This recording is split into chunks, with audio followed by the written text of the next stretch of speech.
বুয়েটে চান্স পাওয়ার জন্য প্রচুর পড়তে হবে, প্রচুর মানে গাধার মতো পড়তে হবে। আমি যখন অ্যাডমিশন সিজনে লাস্ট 3 মাস তখন গাধার মতো পড়ছি। গাধার মতো কিরকম পড়ছি আমি বলি, মানে আমি কিন্তু এভারেজ স্টুডেন্ট, আমার দেখলেও তোমরা বুঝো আমি যে এভারেজ স্টুডেন্ট, আমি এক্সট্রাঅর্ডিনারি মানুষ না, এটা তো মানুষ দেখলেই বোঝা যায়। আমার ক্লাস করে তো তুমি বুঝো আমি যে মিডিয়াম ক্যাটাগরি স্টুডেন্ট, এটা তো দেখলেই বোঝা যায়। তো আমি অ্যাডমিশন টাইমে মানে ধরো এসএসসি লাইফে কিরকম হইতো, এসএসসি লাইফে হচ্ছে বাপ সামনে বসে আছে, মা দেখতেছে, আমিও পড়তেছি, বাপ চলে গেছে, আমি পড়া শেষ। আর এইচএসসি অ্যাডমিশন টাইমে 3 মাস, লাস্টের 2 মাস এরকম হয়েছে যে আমার বাবা বলতেছে আর পড়া লাগবে না, আজকে পড়া লাগবে না, ঘুমাই যাও। তো যেই দিন থেকে তোমার এরকম হবে যে তোমার পড়াশোনা দেখা তোমার বাবা মা টেনশন করতেছে যে এমনি পড়লে তো আধা পাগল হয়ে যাবে, এমনি যদি এইভাবে পড়তে থাকে তাহলে তো আধা পাগল হয়ে যাবে, যখন তোমার বাবা মা এসে বলবে আজকে আর পড়া লাগবে না, ঘুমাবে, তখন তুমি বুঝবা যে তোমার বুয়েটে চান্স পাওয়ার মতো, তোমার বুয়েটে চান্স পাওয়ার মতো একটা প্রিপারেশন হয়েছে।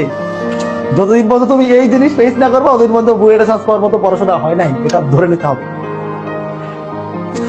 বুঝতেছ? তুমি বুয়েটে পড়বা, বুয়েটের নাম ট্যাগ লাগাই দিবা, এই যে কই এনে তো লেখা, এই যে বুয়েটের ট্যাগ লাইন লাগাই দিবা, এটা তো সহজে আসবে না। তুমি বুয়েটে চান্স পাইলে আরেকজনের স্বপ্নকে নষ্ট করে তুমি চান্স পাবা। বুয়েটে চান্স পাওয়ার স্বপ্ন সারা বাংলাদেশে মিনিমাম 10,000 স্টুডেন্ট দেখে, মিনিমাম 10,000 স্টুডেন্ট দেখে, চান্স পাবে 1200। তার মানে তুমি বাকি 8,800 মানুষের স্বপ্নকে নষ্ট করে ওখানে ঢুকবা, তোমার জন্য আরো অনেক মানুষের স্বপ্ন নষ্ট হয়ে যাবে, তার সারা জীবনের চাওয়া পাওয়া তুমি নষ্ট করে ওখানে ঢুকবা। কাজেই ওখানে ঢুকার জন্য ওই লেভেলে পরিশ্রম করতে হবে। সৃষ্টিকর্তা যদি দেখে তুমি ওই লেভেলের পরিশ্রম করতেছো তাইলেই তোমার ওখানে ঢুকাবে, নাহলে তোমার ঢুকাবে না। আন্দাজি না পইরা সারাদিন ঘোরাঘুরি করে কেউ বুয়েটে চান্স পায় না।